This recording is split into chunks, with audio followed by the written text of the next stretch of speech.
오늘 우리에게 허락하신 하나님의 말씀은 구약성경 호세아서 14장 5절로 7절입니다. 구약 호세아 14장 5절로 7절, 구약성경 1268면에 있습니다. 1268면 호세아서 14장 5절에서 7절 말씀, 우리 찾으신 분은 다 같이 읽도록 하겠습니다. 내가 이스라엘에게 이슬과 같으리니 저가 백합화같이 피겠고 레바논 백향목같이 뿌리가 박힐 것이라.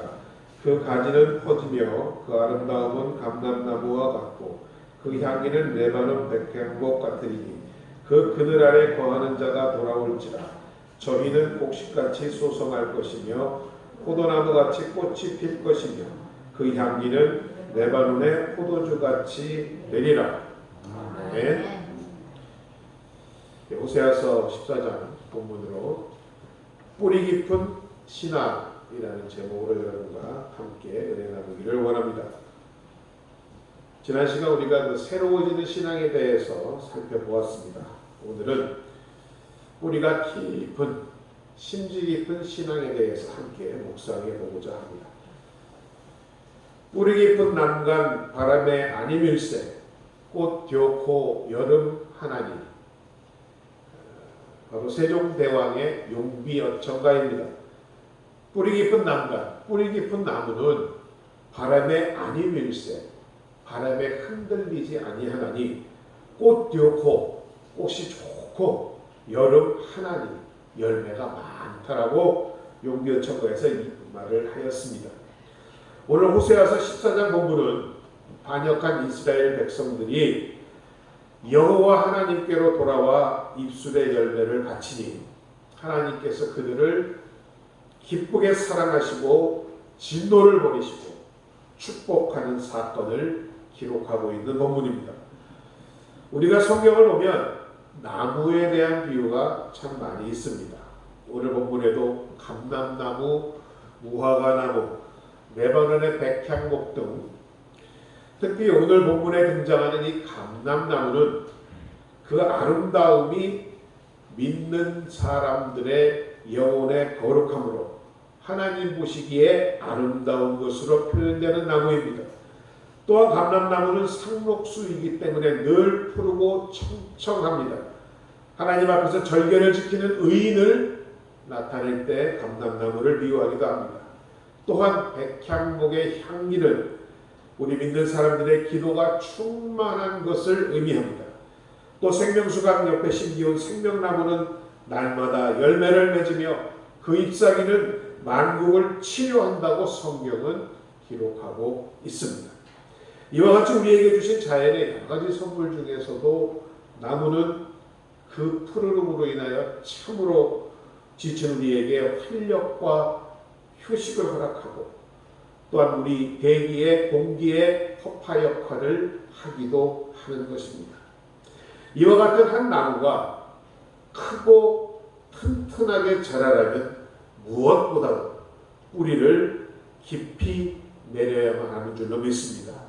뿌리가 얕으면 바람이 불면 쉽게 넘어지고 햇볕이 내리쬐이면 말라 시들어 죽고 마는 것입니다. 흔히 그래서 훌륭한 믿음, 신앙을 이 뿌리가 깊은 나무로 비유하기도 합니다. 환난이 와도 폭풍이 와도 쓰러지지 아니하고 부러지지 않고 시험의 햇빛이 내리쬐어도 시들지 않는 뿌리 깊은 나무는 오히려 그 환난과 폭풍 가운데서도 많은 열매를 맺는 줄로 믿습니다. 오늘 본문에서도 이스라엘 백성을 레바논의 백향목으로 비유하고 있는데 그 이유는 이 레바논의 백향목이라는 나무는 나무 중에서도 가장 뿌리를 깊게 내리는 나무라고 합니다. 우리가 잘 아는 예수님의 씨 뿌리는 자의 비유를 통해서 주님께서는 우리의 신앙 상태를 일깨워 주셨습니다. 환난이 와도 폭풍이 와도 쓰러지지 않으며 시험의 햇빛이 내리쬐어도 시들지 않고 열매를 많이 맺는 그 신앙, 그 뿌리 깊은 믿음에 대해서 오늘 우리가 알아보고자 합니다. 그러한 신앙이 되기 위해서는 먼저 말씀드린 바와 같이 뿌리, 나무의 심지가 깊어야 합니다. 흙이 얇은 돌짝밭에 떨어진 씨앗은 싹이 곧 나옵니다.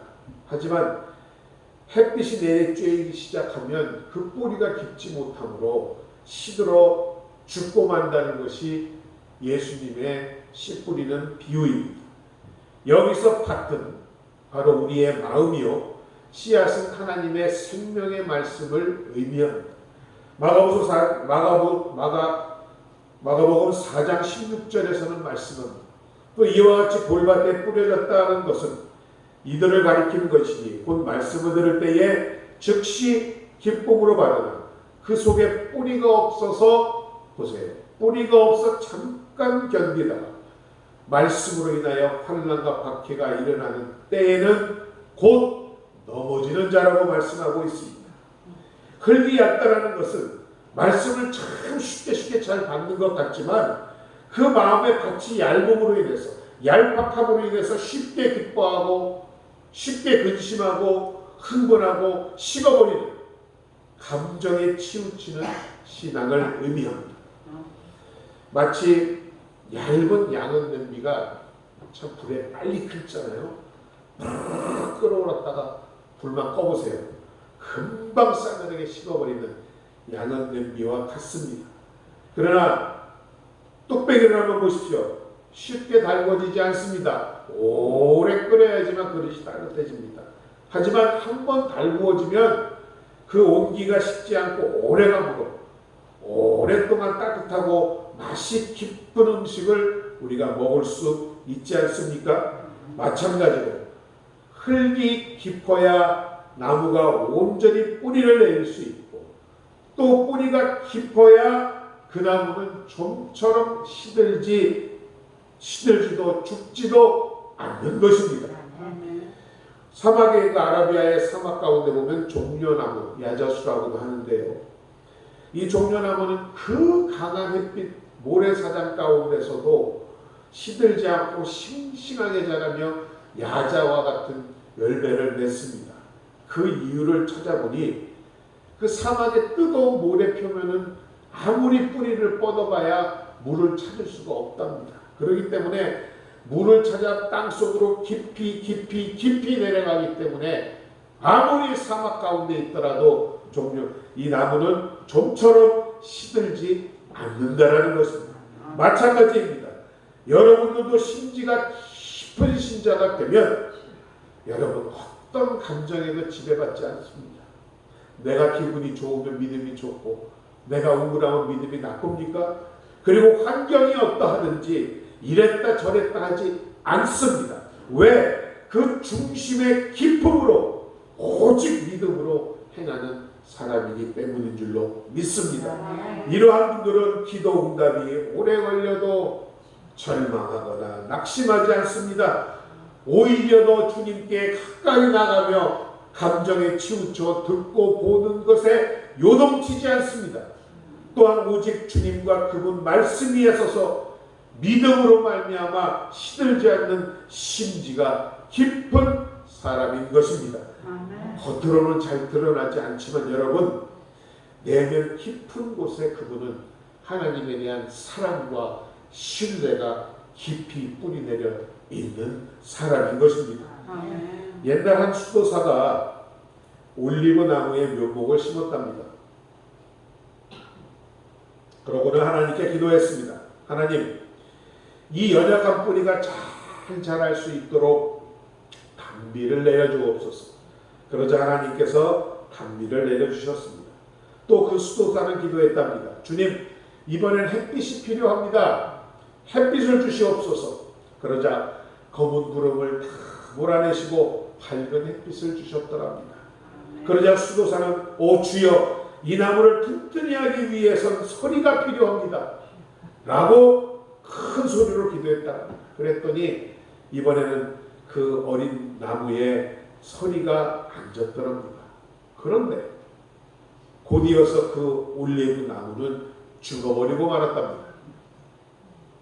그래서 그 수도사는 다른 수도사방을 찾아가서 자신의 이러한 경험을 이야기하기 시작했습니다.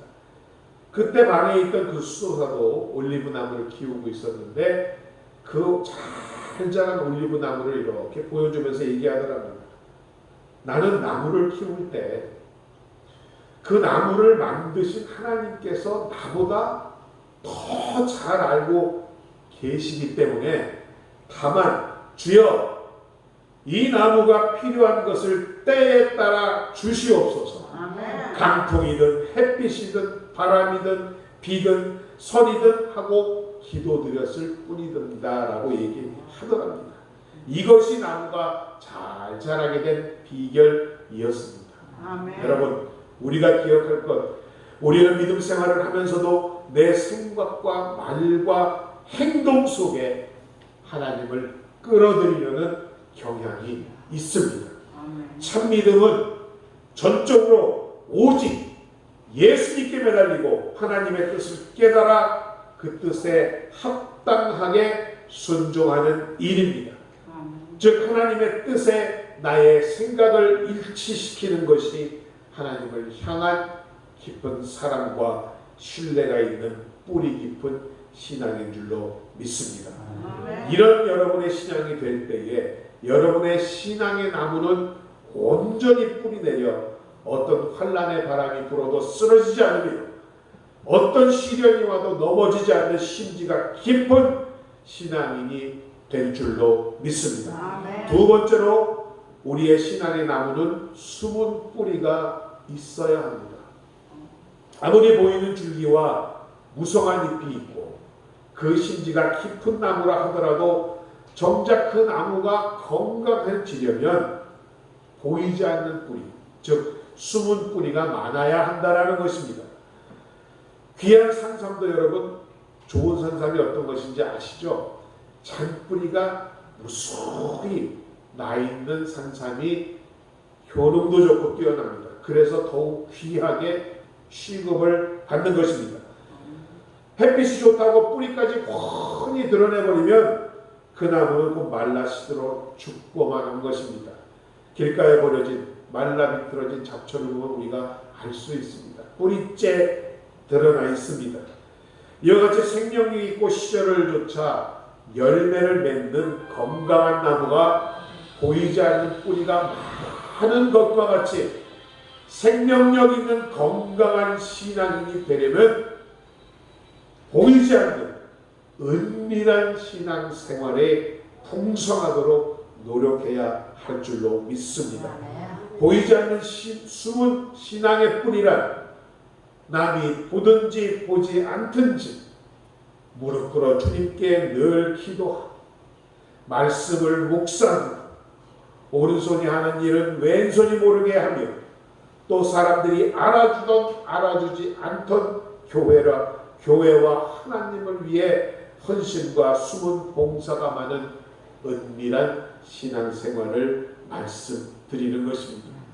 뿌리가 밖으로 드러난 나무를 이내 말라버리고 시드는 것처럼 사람에게 보이려고 밖으로 신앙생활하는 사람은 언젠가는 반드시 낙심하고 절망하며 주님을 잃어버린 사람이 되는 것입니다. 남에게 보이려고 성문 앞에 서서 거룩한 채 하며 기도했던 바리새인들을 책망하셨던 예수님을 기억하시기 바랍니다. 남에게 선행을 베풀려면 오른손이 한 일을 내 오른손이 한 일을 왼손이 모르게 하라는 말씀, 이 시간 기억하시는 복된 여러분 되시기를 주님의 이름으로 축원드립니다. 남에게 보이기 위한 신앙은 이와 같이 환난과 핍박이 올 때 남이 인정해주지 않을 때 곧 시들어버리기 때문인 것입니다. 예수님은 말씀하십니다. 사람에게 영광을 받으면 은밀한 중에 보시는 하나님 앞에 상을 받을 수 없다라고 말씀하고 있습니다. 우리가 이사야서 38장을 보면 선지자 이사야를 통해서 이스라엘 왕 히스기야 왕이 죽게 될 것을 예고합니다. 이에 히스기야 왕은 우리가 잘 알듯이 얼굴을 벽으로 향하고 여호와께 기도하여 주의 목전에서 여호와께 기도합니다. 주의 목전에서 선하게 행한 것을 기억하옵소서라고 통곡하며 기도합니다. 이때 여호와 하나님께서 말씀하십니다. 내가 내 기도를 들었고 내 눈물을 보았노라.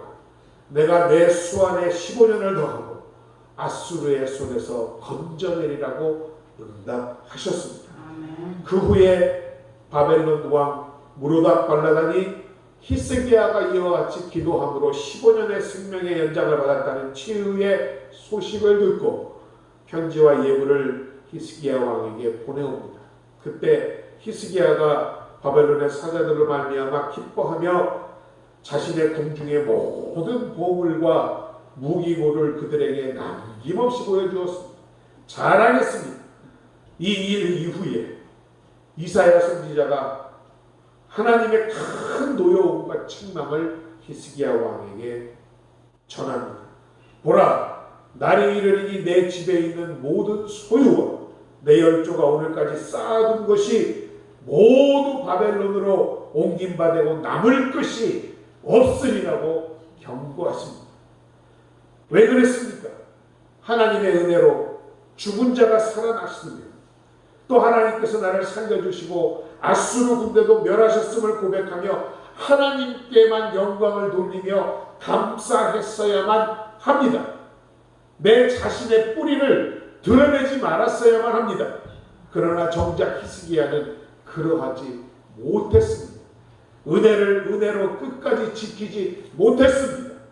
내 눈이 쇠현으로 여호와를 앙망하며 내 압제를 벗어나도록 나의 중보가 되옵소서 하고 기도하는 히스기야가 병이 치료되고 낫자마자 하나님의 은혜를 새카맣게 잊어버리고 그 모든 부귀와 영화가 다 자신의 은공이라 하나님이 자신을 인정한 때문이라고 스스로 자랑하기에 이른 것입니다.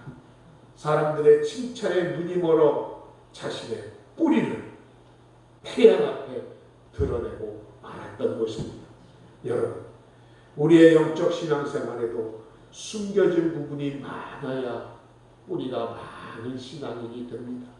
은밀한 가운데 우리의 모든 행위를 감찰하시며 선악간에 행한 대로 보호하시며 하나님께만 더 많은 믿음의 수고를 보이시며 자신을 숨기시는 복된 여러분들 되시기를 주의 이름으로 축원드립니다. 숨겨진 믿음의 많은 뿌리로 인하여 신앙의 거목으로 자라나시는 여러분 되시기를 주님의 이름으로 축원합니다. 마지막으로 우리의 신앙이 뿌리 깊은 심지 깊은 신앙 믿음이 되기 위해서는 우리 마음 가운데 굳은 돌이 제거되어야만 합니다.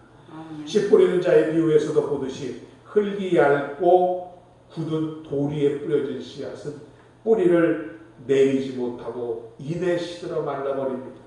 이 비유에서 같은 바로 우리의 말씀의 씨앗을 받는 우리의 마음입니다. 돌밭의 마음은 바로 우리 마음속에 완고한 돌같은 자아와 강팍한 자아가 숨어 있다는 것을 의미하는 것입니다.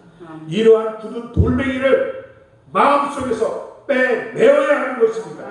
그래야만 하나님의 말씀이 부드러운 옥토에 떨어진 씨앗과 같이 깊숙한 곳에 뿌리 내리고 잘 자라서 열매를 맺기 때문입니다.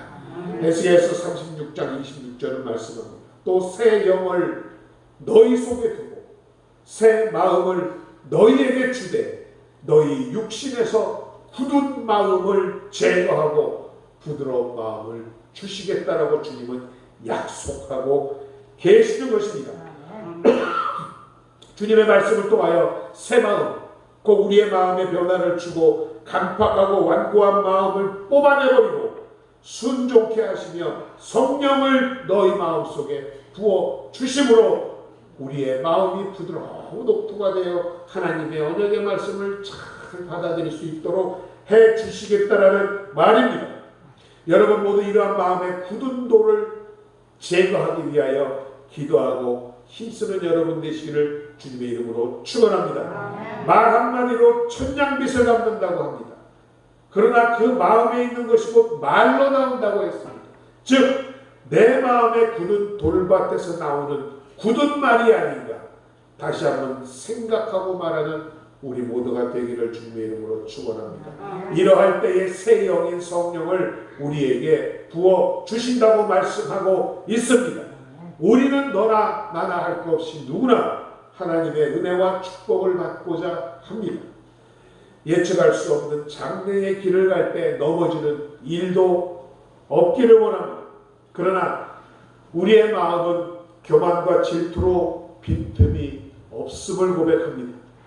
돈이 많고 물질이 풍부해서 예수 못 믿는 사람도 있고, 사업이 잘 되어서 시간 없다고 주일 못 지키는 사람도 있습니다.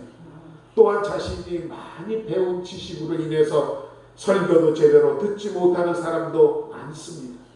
그러나 예수님 앞에 나올 때는 어떤 것보다도 이와 같이 있는 것이 죄가 될 수 있다라는 말씀입니다.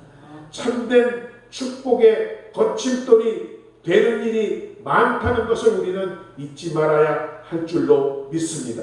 더불어 이 굳은 돌멩이는 드러나지 않고 우리 내면에 깊이 뿌리 내리고 있는 우리들의 은밀한 죄이기도 합니다.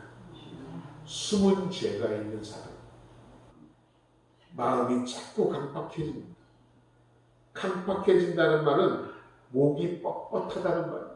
목이 곧다라는 말입니다. 즉 고집이 세고 순종하지 않는 목이 곧은 당나귀와 같이 고집세다라는 말과 같은 의미입니다. 이것은 여러분 하나님께서 정말 가증히 여기시는 죄입니다.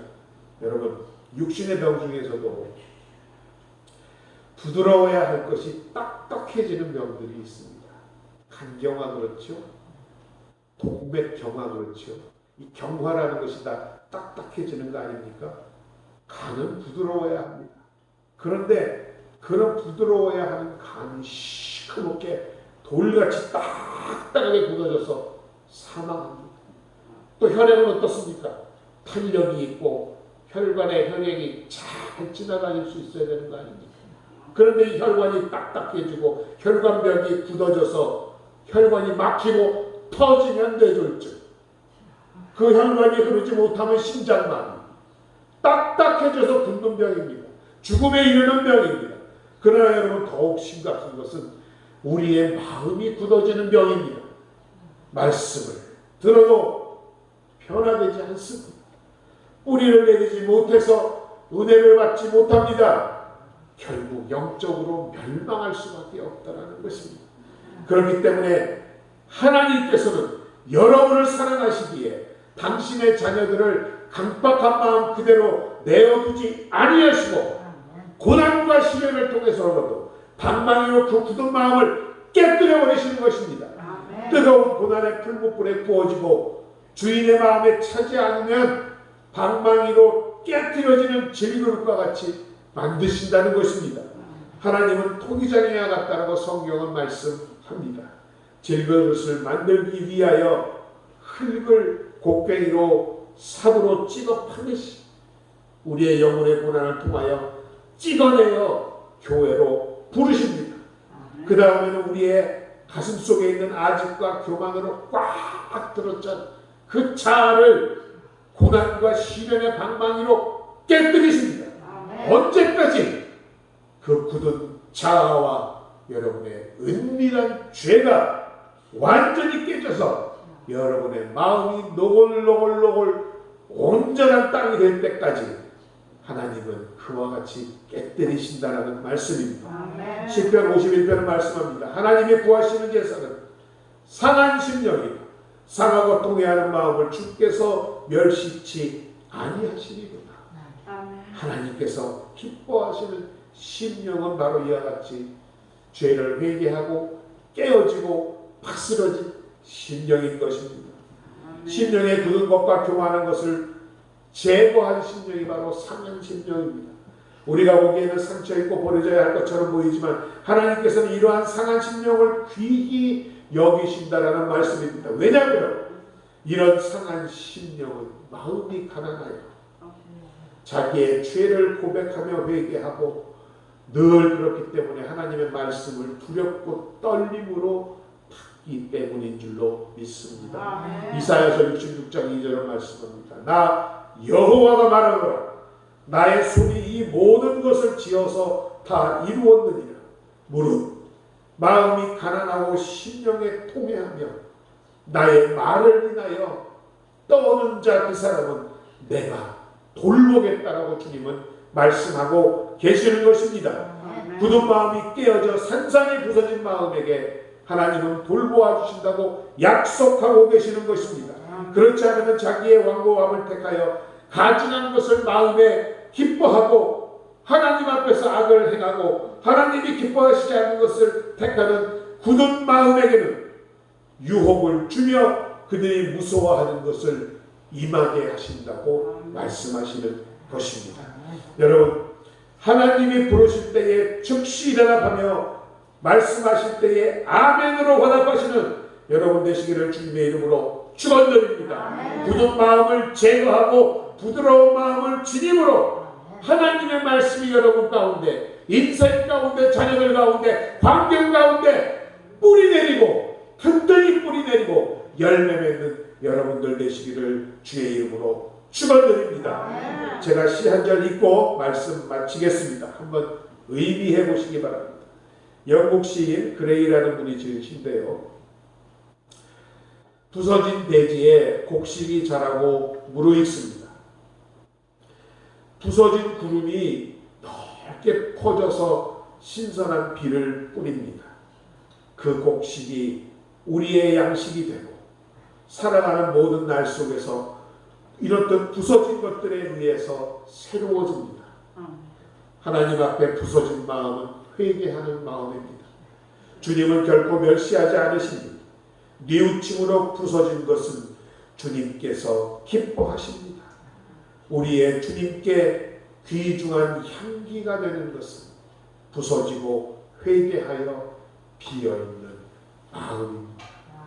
이와 같은 마음으로 오늘도 하나님을 기쁘시게 하시며 평생 주님을 기쁘시게 하시는 사랑하는 여러분 되시기를 주님의 이름으로 축원드립니다. 우리 주신 말씀 생각하시면서 이 말씀이 내 안에 뿌리 내리고 열매 맺을 수 있도록 잠시 동안 함께 기도하도록 하겠습니다. 주여 일청하시고 기도합니다. 주여, 아버지 하나님 은혜와 사랑을 감사드립니다. 오늘 이 귀한 시간 말씀을 우리에게 또한 허락하여 주시고 이 말씀을 통하여 아버지 하나님 우리로 깨닫게 하시니 감사드립니다. 오늘 주신 말씀과 같이 우리의 마음에 같이 아버지 옥토가 되어서 주님 주시는 그 말씀 깊이 받아들일 수 있는 우리 모두가 되게 하여 주옵소서. 우리 안에 숨은 뿌리를 통하여 더 풍성한 신앙의 삶을 이어가는 우리 모두가 되게 하여 주옵소서. 우리 안에 굳은 돌 은밀한 죄를 제거하여 주시고 주님 새 영으로 함께하여 주시사 우리 마음에 늘 말씀으로 열매 맺는 귀한 우리의 삶이 되게 하여 주시옵소서. 예수님의 이름으로 감사드리고 기도드립니다. 아버지 하나님 은혜와 사랑을 감사드립니다. 오늘 주신 말씀을 통하여 더욱 깨달음을 통하여 하나님을 아는 백성들, 하나님을 기뻐하시는 백성들, 하나님의 선하시고 기뻐하시고 온전한 뜻을 헤아리는 백성들에게 하여 주셔서 우리로 하여금 기뻐 받아들일 수 있는 하나님의 귀한 백성들에게 허락하여 주시옵소서. 예수님의 이름으로 감사드리고 기도드립니다. 아멘. 우리 찬송 27장 함께 하시면서 예배하신 헌금 하나님께 드리겠습니다.